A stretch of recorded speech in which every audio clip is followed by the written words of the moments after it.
It was a great honor to bump into the Vice President shortly after, as I recall, Mr. Vice President, the President had formally announced the nomination of Neil Gorsuch to the U.S. Supreme Court. And I said, you can applaud that. I said, Mr. Vice President, Road to Majority is coming up. Your invitation is already on your desk, and we're giving our Lifetime Achievement Award to Jim Dobson. And he said, I'm there. You give me the time and place, and I'm there. And here he is. Thank you very much.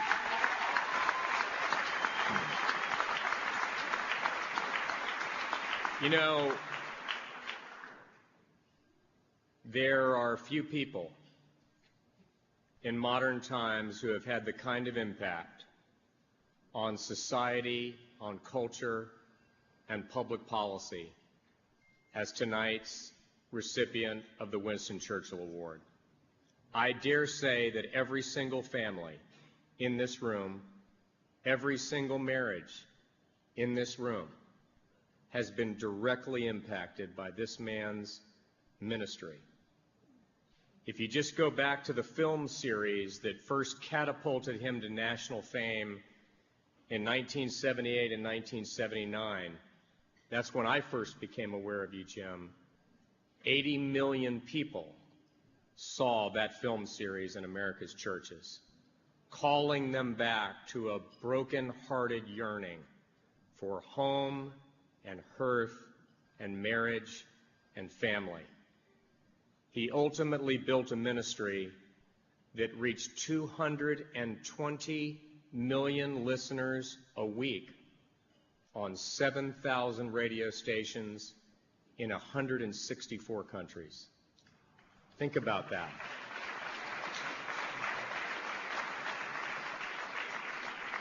That's enough for several lifetimes. But in addition to that, at the risk of his own ministry, he also issued a clarion call for Christians to engage in the civic arena and to influence public policy. He did it only because he loved his God and he loved his country, and he could not remain silent. And it is a great honor for me to welcome to this podium tonight, I believe one of the greatest men of this generation, who demonstrates that one life yielded to God's purposes can have an almost infinite impact. He is a dear friend of the family. He's a dear friend of ours. And I'd like to call to the podium now Dr. James Dobson to receive the Winston Churchill Award of the Faith and Freedom Coalition.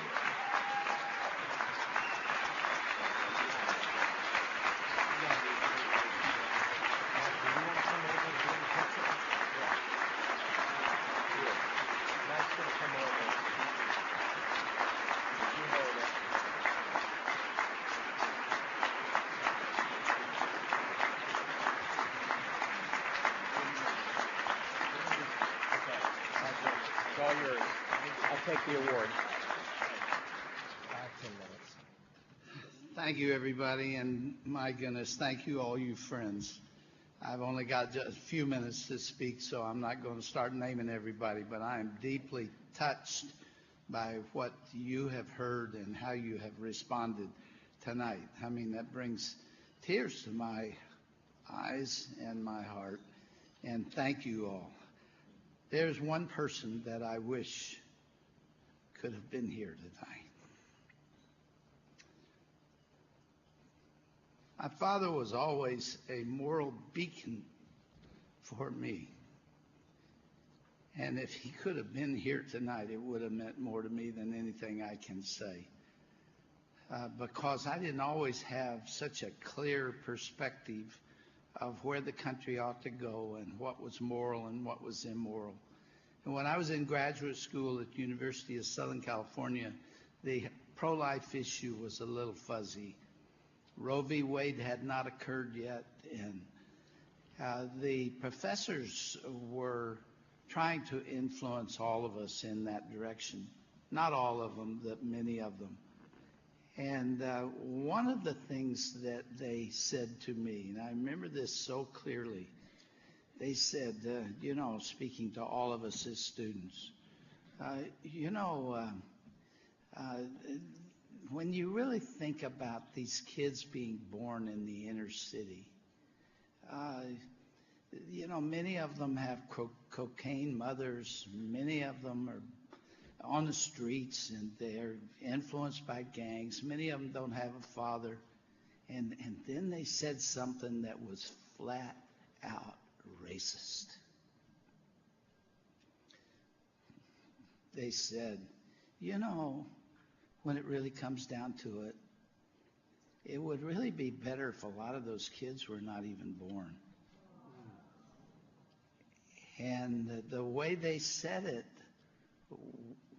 resonated. We heard it. And I thought about it.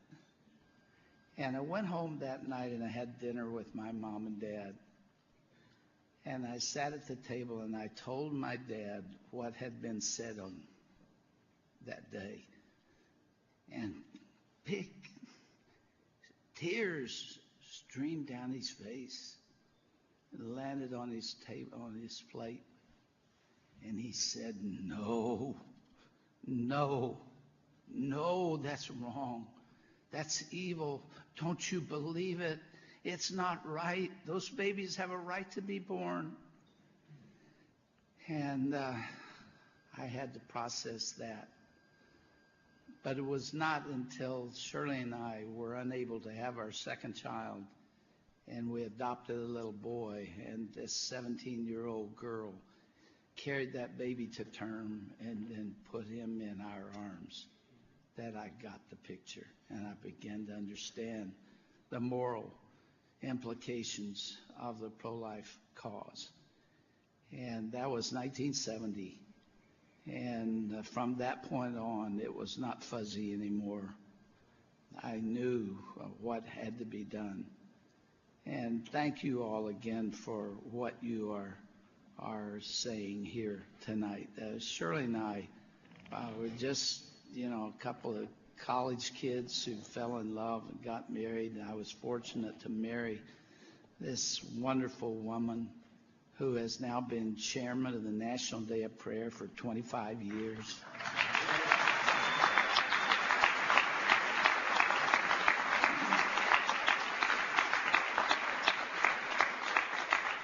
She stood by me when criticism was pretty intense. Through the 70s, as I had not been real clear on what was right and what was wrong, we were not either. And yet Shirley helped me work through that and stood beside me and never wavered a bit. And we are celebrating our 57th year as husband and wife.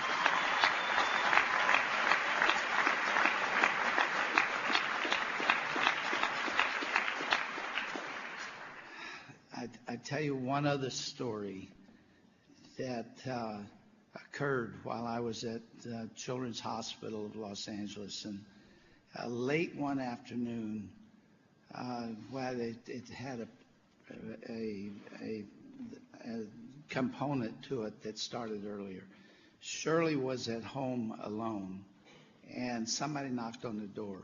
And Shirley went to the door, and it was a young woman who was there. And she was trying to sell Fuller brushes.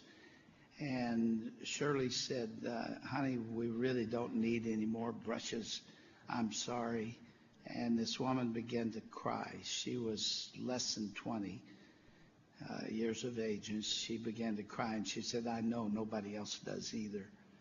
And then she began explaining that she had a little boy that was born out of wedlock. His name was Joey.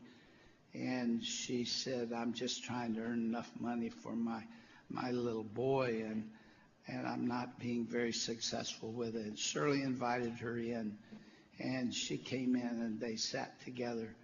And the young woman told Shirley her story. When I came home that night, Shirley told me about it. And she had gotten the address of this girl, and so we got in the car and we drove over there.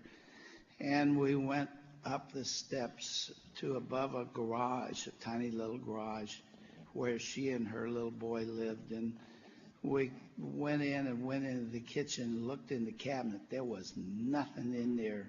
They had eaten a can of SpaghettiOs between the two of them that night. That's all they'd had to eat. So we took her to a grocery store and we stocked her pantry, and we became acquainted with her, and she agreed to go to church with us, and she found the Lord. And it's a beautiful story, but it had a bad ending because several weeks, that's what I started to tell you before, several months actually after that, she came to see me at the hospital, and she said, I am pregnant again out of wedlock, and I can't keep this baby this time. I can't do it. And she said, I'm hardly making it as it is, and now I've got another baby to deal with, and I'm going to abort this baby. I did everything I could that day to talk her out of it and to convince her that this was not going to be something in obviously the best interest of her baby, but either her or her little boy. And she said, no, I will have my way. And then I made one of the biggest mistakes of my life, and I regret it to this day. She said, would you take me in your car to the other hospital? We didn't do abortions at Children's Hospital. Will you take me over there to this other hospital where I can get an abortion? I still don't know why I did it, but I did. And I took her in my little Volkswagen and over to this hospital, and I let her out, and that baby was aborted. And I have regretted that to this moment because it's wrong. It is wrong. And America's starting to realize it's wrong. One of you mentioned, I think it's Trent mentioned the election of Ruth Bader Ginsburg. I can't remember which one made reference to it. Here she was with UCLA and with the ACLU, and had completely committed herself to the abortion position and so many other things. Do you know how many votes she got in the U.S. Senate? It was 96.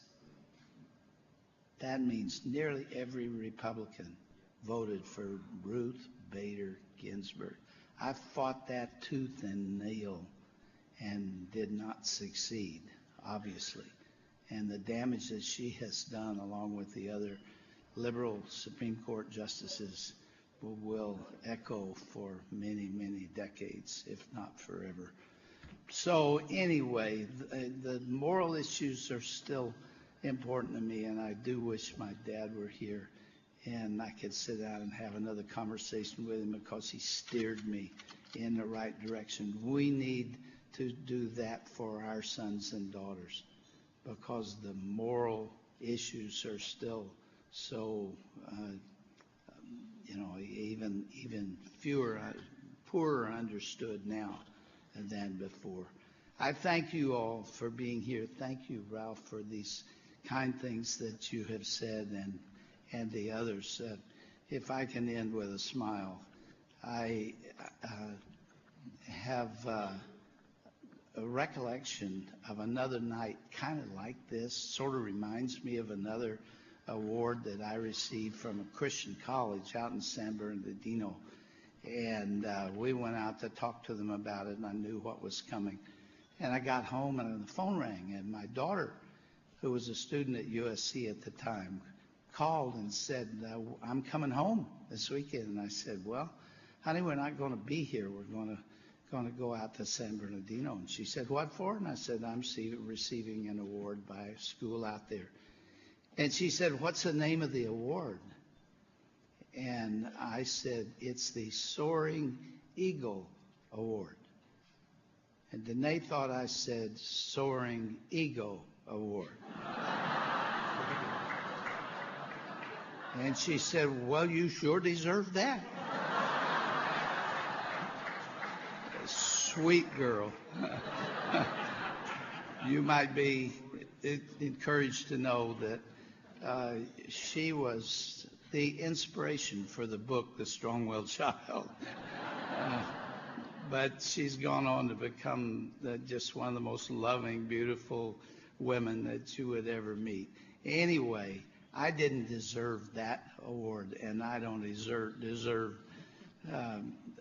Danae's comment about me either.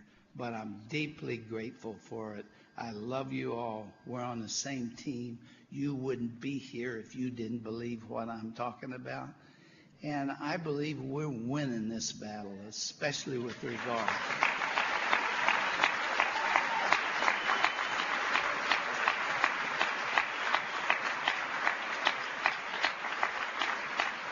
It's this issue with regard to the unborn child and lesson is, this is called the Winston Churchill Lifetime Achievement Award.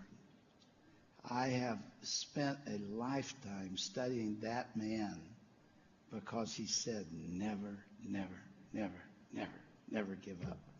And we will never give up. Thank you.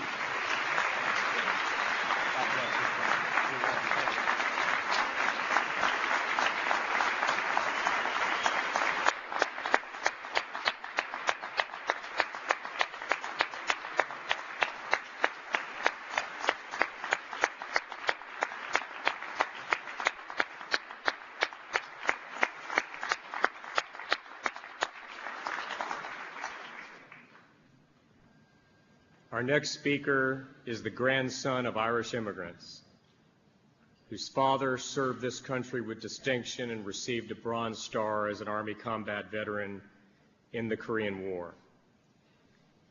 He graduated from Hanover College and Indiana University Law School before pursuing a career in private law practice. After 2 unsuccessful campaigns for Congress in the late 80s, he became the head of an influential conservative public policy organization and a highly rated radio talk show host in the Hoosier State.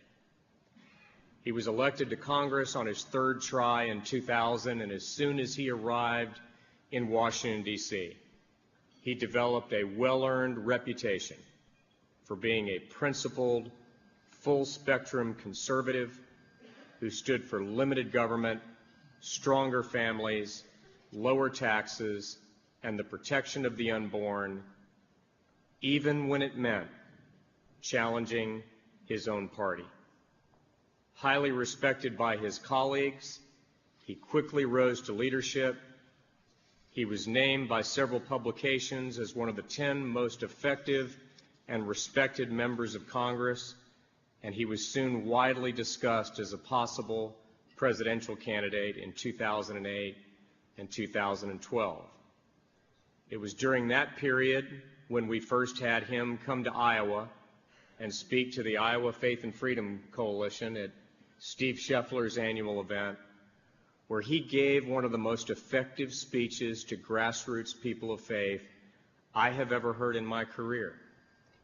And I never shared this with you, Mr. Vice President, but for every subsequent speaker who came, I always emailed their speechwriters your speech that you gave that night. And I said, if you want to know the kind of speech that connects with these voters, this is the message. But you know, it was kind of like giving the notes but not having the same artist. They never quite got it the same. Because the thing about Mike Pence is he doesn't just talk the talk. He walks the walk. He's the real deal.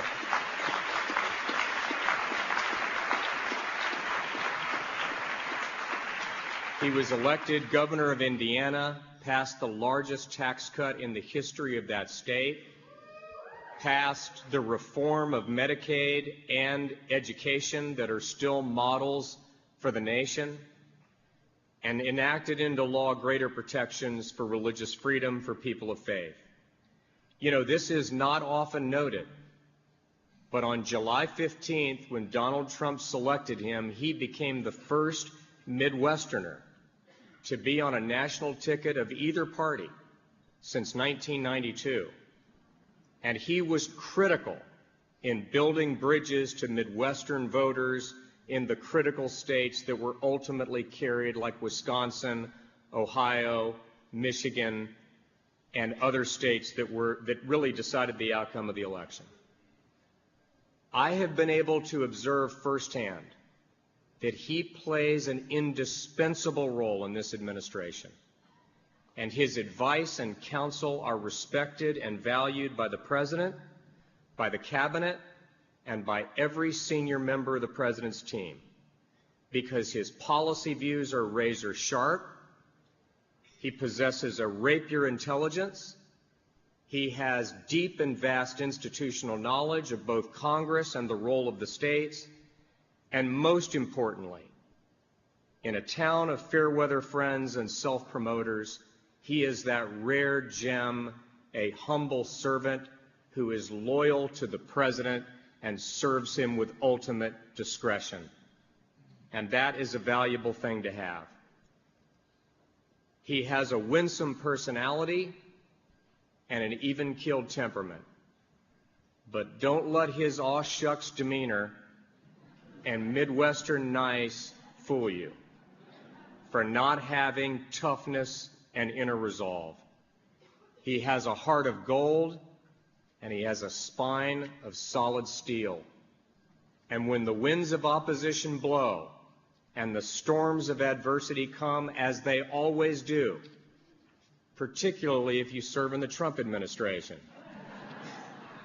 he is someone whose feet are planted in the solid rock of concrete of the precepts of God's Word, and he has a clear sense of what is right and true and just.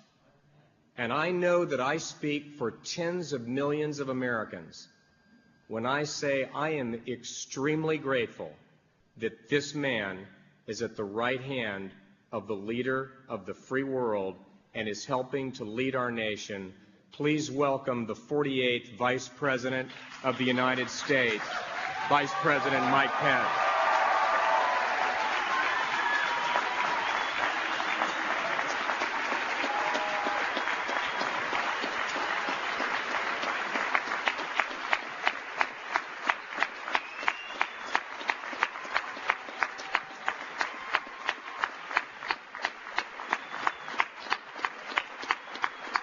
Thank you.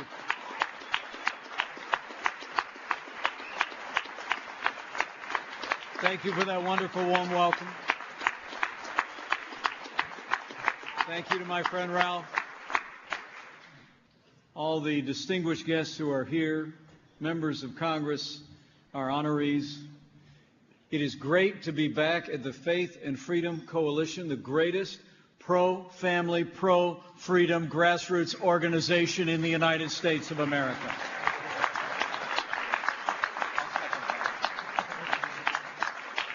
And I am very honored to have the opportunity to help wrap up what I hear has been a great, great week in Washington, D.C., and be able to speak at this 2017 Road to Majority Policy Conference. You know, normally it's my job to bring greetings from my boss, but I know you already heard from him on Thursday, so and let me tell you, what you saw just 2 days ago is what I see every single day. A leader with broad shoulders and a big heart, a believer, and an unapologetic champion of the God-given liberties enshrined in the Constitution of the United States, the 45th President of the United States of America, President Donald Trump.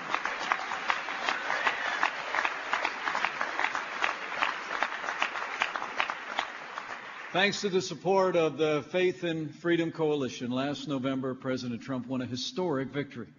More counties than any president since Ronald Reagan. 30 of 50 states. States no Republican had carried in a generation.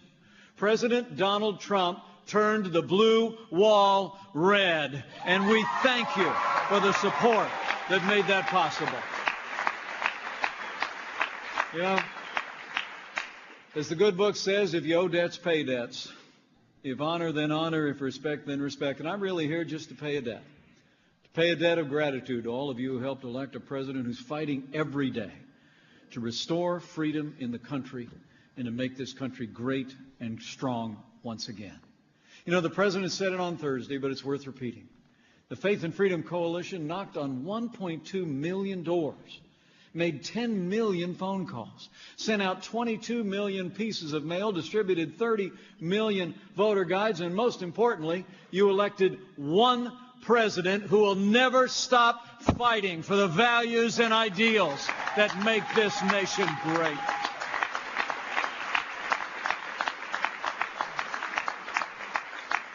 You know, and as we look out across this room, we see more friends than we can count. People I've known for years. People that I've stood together with in my days in the Congress, my days as a governor.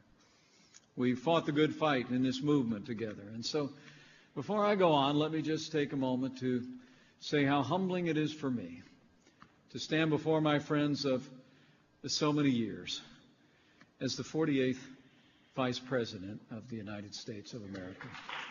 Thank you. Thank you for giving my little family the opportunity to serve. And speaking of my family, on Thursday night, we celebrated the 32nd anniversary of my marriage to the most wonderful woman in the world. Faith and grace and immense patience. Would you all welcome my wonderful wife, Karen Pence, the Second Lady of the United States of America.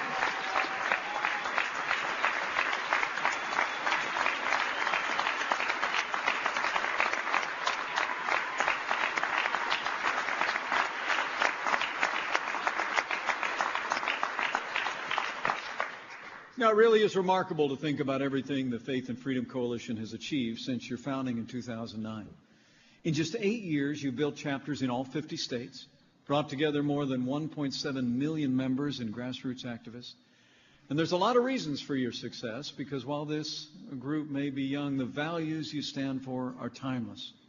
But let me express a special thanks to a man who made tonight possible, a leader I've known for many years who literally has devoted his extraordinary talents and his entire life to defending faith and freedom in America. Ladies and gentlemen, would you just give a rousing round of appreciative applause to Ralph Reed.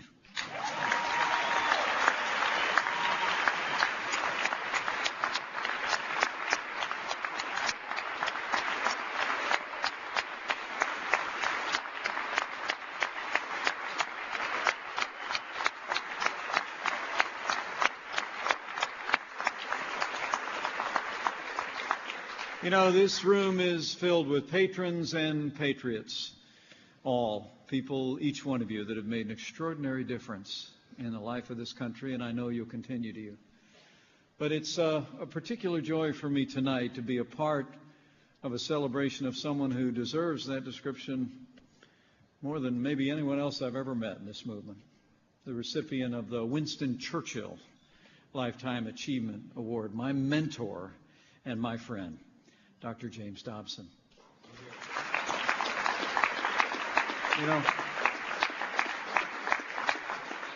You know, I've long held the view that I don't think less of people who think more highly of me than I think of myself. And throughout my public career, as he's been in the lives of so many men and women in public life and in ministry and in business, Dr. James Dobson has been a source of counsel and encouragement to me and my family all along the way. Dr. Dobson, the truth is this award doesn't actually do you justice. You've done more for faith and freedom in your lifetime than, as Ralph just said, any one person could do in 10 lifetimes. Although I do think that it's probably mostly owing to the fact that you married way up.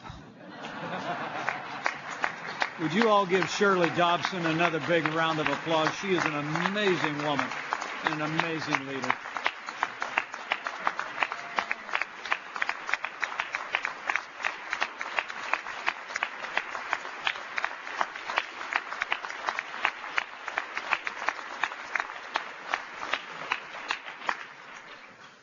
From the heart, I have to tell you, Dr. Dobson, your faith, your matchless voice on the airwaves, the enormous body of written work that you've created in a lifetime has inspired millions. And not only is your country grateful, but I say with confidence, great is your reward. You've made an eternal difference in the lives of millions. Ladies and gentlemen, one more time for Dr. James Dobson. Would you mind?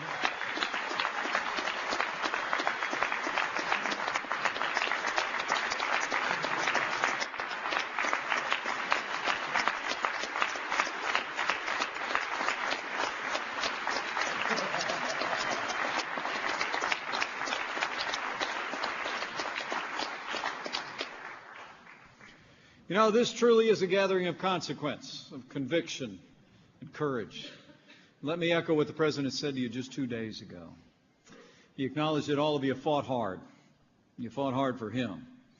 And now, rest assured, I see it every day, he is fighting hard for all of you.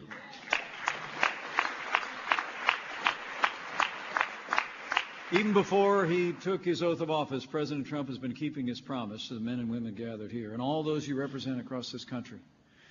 For starters, our president, I believe, has assembled one of the strongest conservative cabinets in the history of the United States of America. I mean, how about UN Ambassador Nikki Haley? How about Secretary of Defense Jim Mad Dog Mattis?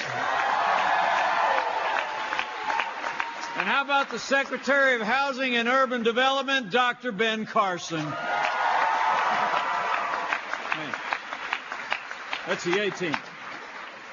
And since day one, this president has been taking decisive action to make this country great again.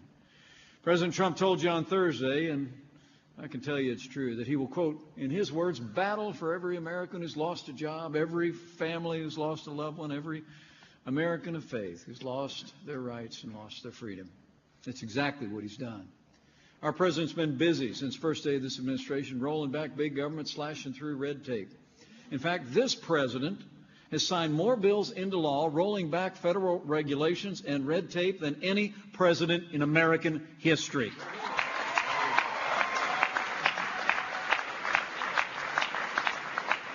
He's unleashing American energy and unburdening American businesses. He's putting America back to work, and he's fighting every day to put America first, which was on full display just last week when President Donald Trump pulled the United States of America out of the Paris Climate Accord.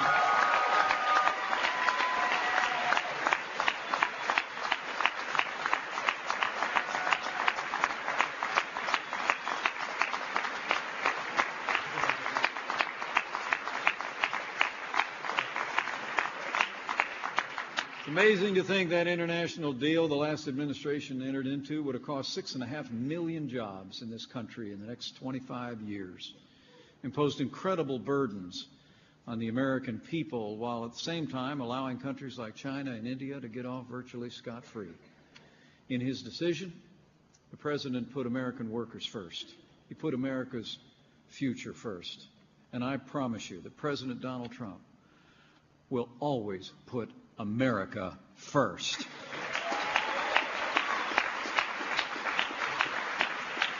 But this president also knows that security is the foundation of our prosperity. That's why President Donald Trump has been standing without apology for the men and women of law enforcement and those who protect our borders.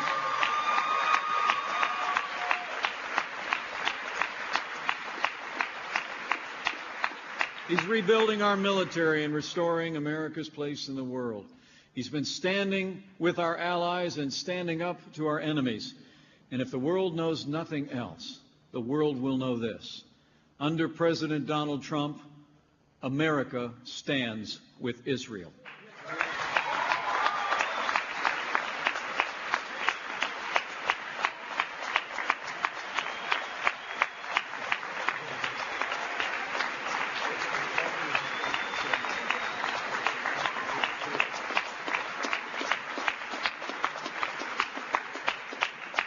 And this president's been keeping faith with the Constitution of the United States and the God-given liberties enshrined there. Just last month, I had the great privilege to stand beside President Trump as he signed an executive order to help strengthen and restore that most fundamental right from the First Amendment of the Constitution, the freedom of religion.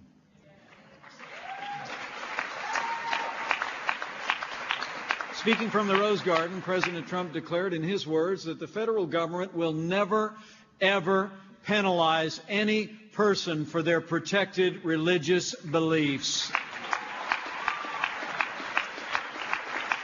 And he directed our Department of Justice to ensure the freedom of religion of every American is protected. And our president began to ensure that the pulpits of America would be free as well, to start the process to roll back the Johnson Amendment, because free speech shouldn't stop at the doors of our churches, synagogues, and places of worship.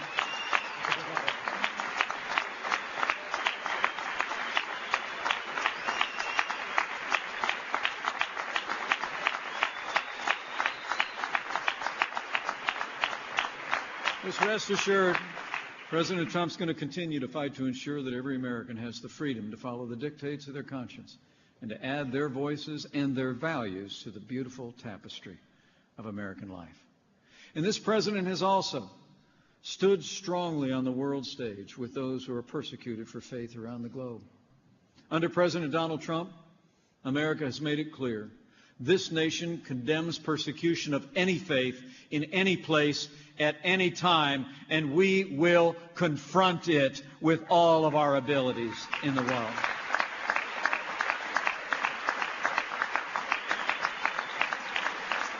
Protecting and promoting religious freedom is a foreign policy priority of this administration, and President Trump will fight every day for this fundamental right at home and abroad.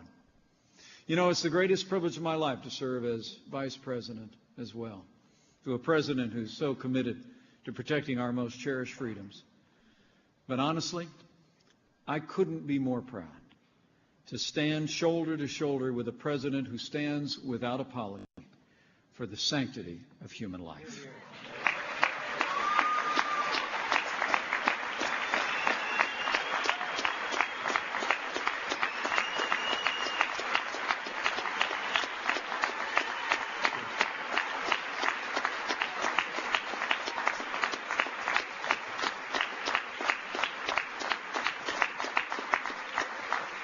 And it's not just been words, it's been deeds.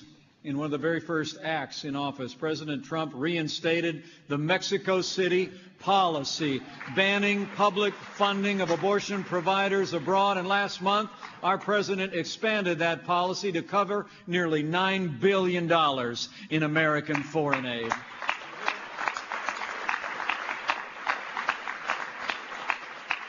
And it was my great honor, with my wife at my side, to have the president personally send me to be the first vice president ever to speak at the annual March for Life.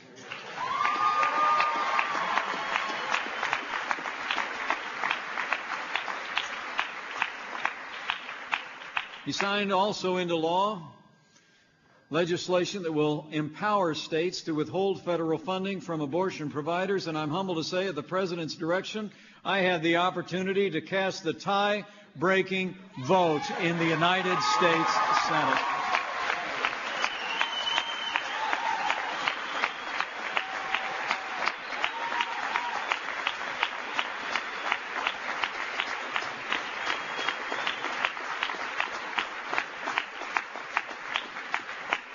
And when President Donald Trump signs a bill to repeal and replace Obamacare, we will defund Planned Parenthood once and for all.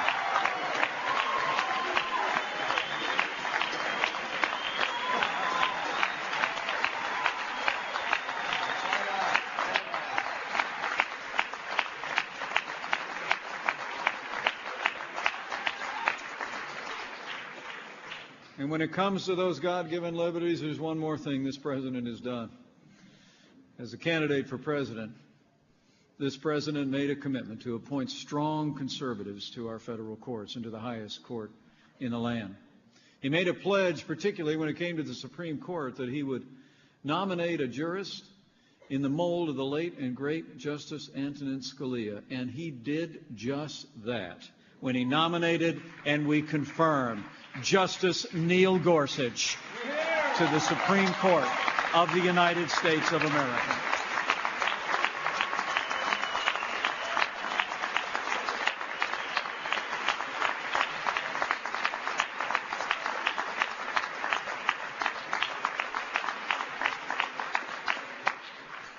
So we've been busy, folks, but as the President likes to say, that's just what we call a good start. Truth is, we got a lot of work to do. Make no mistake about it. Before this summer, job one is we're going to work with this Congress, the men and women in Republican majorities, and we will repeal and replace Obamacare. Now, I bet I don't have to tell Faith and Freedom Coalition members and supporters why this failed law has got to go.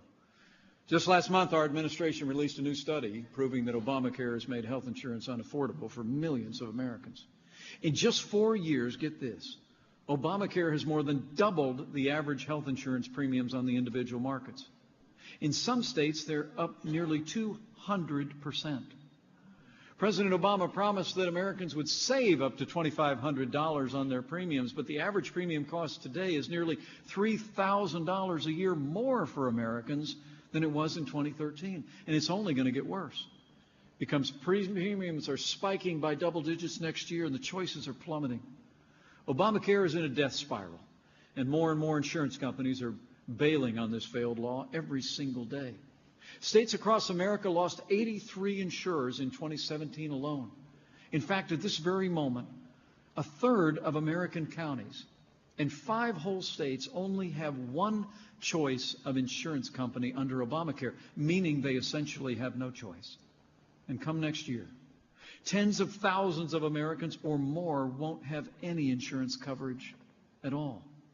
Just this week, more than 13,000 people in Ohio learned that they'll have no Obamacare coverage next year. In Missouri, 25 counties may be without Obamacare plans. And in Iowa, where I was just about a week ago, it looks like very soon 94 of the 99 counties could have no Obamacare coverage to choose from, leaving tens of thousands of working families, small businesses, and family farmers without access to health care coverage they need. And folks, remember, it's not just the statistics. We're talking about real people in the midst of a real healthcare crisis. Good people like Julie Champagne, who I met with today in Wisconsin. I had the privilege to chat with her on my visit to Milwaukee. Julie's been buying health insurance for her family on the individual market since 2004. She's really a great lady to talk to. Great families, worked hard in business, she and her husband together. But Julie confided in me she has some health issues, and health insurance is vitally important to her. Now, Julie said she wanted to believe that when President Obama promised her that she could keep her plan, she could keep her doctor, that it was true, but it just wasn't. Julie lost her family's health plan. She told me she lost her doctor. And ever since, Julie's been forced to buy health insurance on the Obamacare exchange, and the simple truth is, as she told me today, with emotion in her voice, she can't afford it. In 2016 alone, Julie's Obamacare plan cost more than $9,000 in premiums, with a deductible of $13,000. Late last year, she found out her premiums were going to go up by another $2,600 this year. Folks, Julie's Obamacare plan costs more than her mortgage, and she can't even afford to use it. In fact, because of Obamacare, Julie told me that she actually chose last Christmas to stop paying for health insurance for 3 months just so she could afford Christmas presents for her kids and grandkids. Folks, that's just plain wrong. No American should ever have to choose between paying for their health insurance and providing for their families. It's heartbreaking.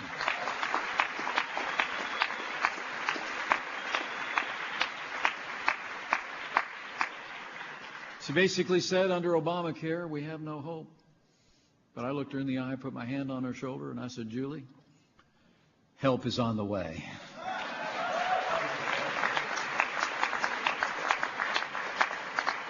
You know, the truth is, Julie is the face of Obamacare's failures, but she is the face of tens of millions of Americans who are living proof that Obamacare is collapsing and taking the American people down with it. You know, you'd have to be blinded by partisanship to believe otherwise. And unfortunately, there's a lot of people who are blinded by partisanship.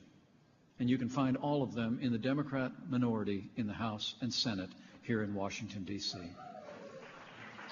I mean, look, they're the ones who gave us Obamacare, and now they won't lift a finger to help us rescue the American people from the mess they made.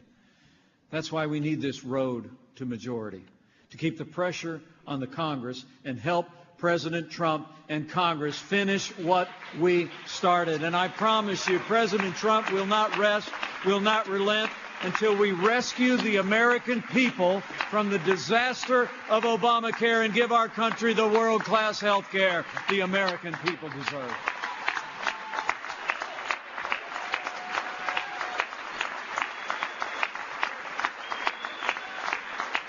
That's a promise.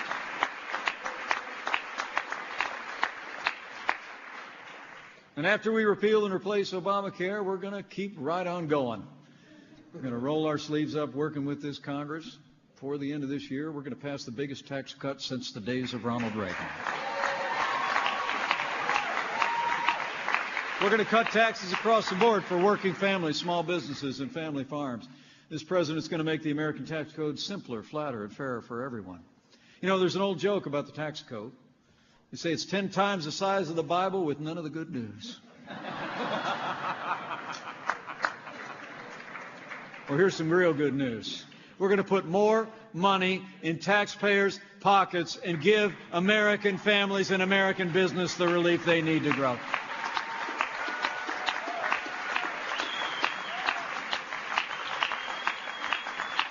Now, we're not going to stop there. Under the President's leadership, we're going to continue to rein in wasteful government spending, restore fiscal responsibility to Washington, D.C., and with Betsy DeVos as Secretary of Education, we're going to expand educational choices so every child in America has access to a world-class education regardless of their income, regardless of their area code.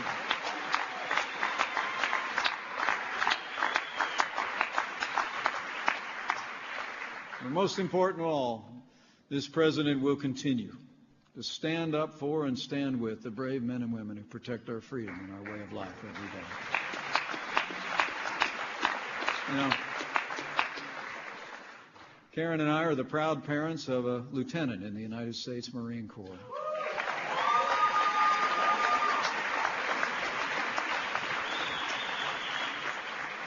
And as parents of a member of our armed forces, I tell you what, I couldn't be more proud to serve with a president who is so committed to the men and women of the armed forces of the United States of America.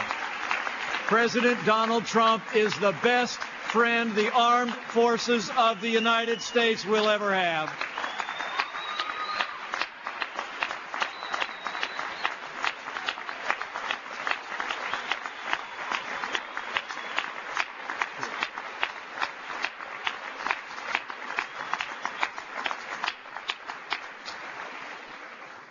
You know, today we received a heartbreaking reminder of the risks that our servicemen and women face in the defense of freedom.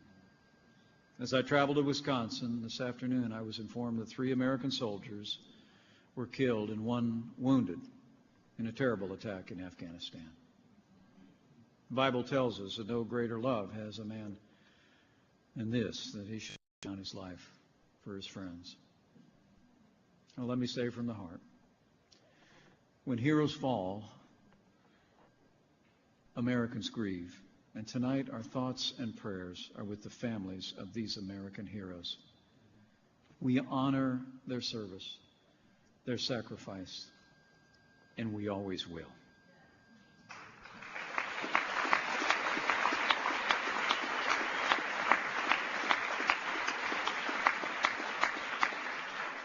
We honor them by remembering, but we also honor them by ensuring that those that they left behind in uniform have the resources and the training to accomplish their mission. And I want to promise you, President Donald Trump will not rest and will not relent until we rebuild our military, restore the arsenal of democracy, and once again give our soldiers, sailors, airmen, Marines, and Coast Guard the resources and training they need to accomplish their mission and come home safe.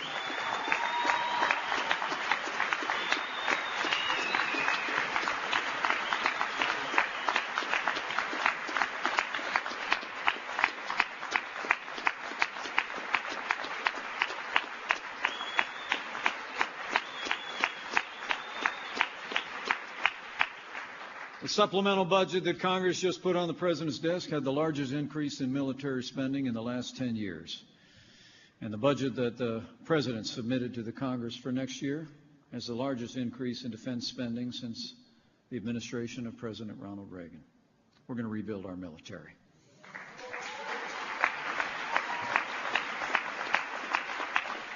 And with that strong support, I would report to you, our armed forces are in the fight.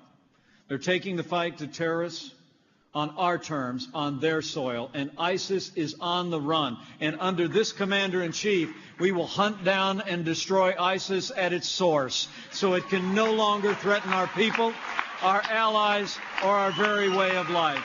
As the President said, this bloodshed must end. This bloodshed will end.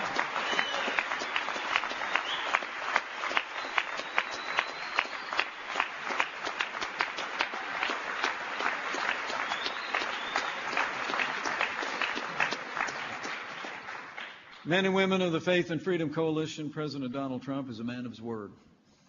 Yes. And he's a man of action. And I promise you, whatever the national media is spending its time talking about on any given day,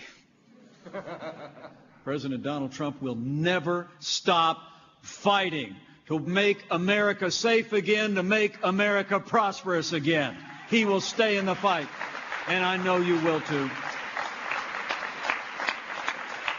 You know, all of you have helped our president get this far, and I really just came tonight to say thanks and to be here when you honored my friend. I want to thank you for everything you've done, but make no mistake about it. The harder work, maybe the most important work, is in front of us, not behind us. From this day forward, President Trump needs every ounce of your energy, your enthusiasm, your conviction, your time, your talent, and your treasure. But we also need maybe one other thing in these divided times. In these times of widening challenges at home and abroad, seemingly unknowable threats, and also a time of uncharacteristic division in America. I know you're the right people for me to encourage to do one more thing, and that is pray for America. You know, and I'm not, you know, on this one, I'm not so much talking about praying for a cause or praying for an issue. I'm always very moved by what President Abraham Lincoln said in his time when he was asked whether he believed that God was on the side of the Union Army. President Lincoln responded memorably. He said, I rather than considering whether God is on our side, I think it's better for us to consider whether we're on God's side. So why don't we just pray for America, for all the people of America, and for the future of this great land. And when you pray, pray with confidence, because I truly do believe in those ancient words spoken millennia ago and enshrined in the hearts of every American, words that have seen the people of this country through trials much greater than those that we face today, that if his people who are called by his name will humble themselves and pray, he'll do like he's always done in the long and storied history of this land. He'll hear from heaven. And He'll heal this land, this one nation, under God, indivisible, with liberty and justice for all. Thank you. God bless you. And God bless the United States of America.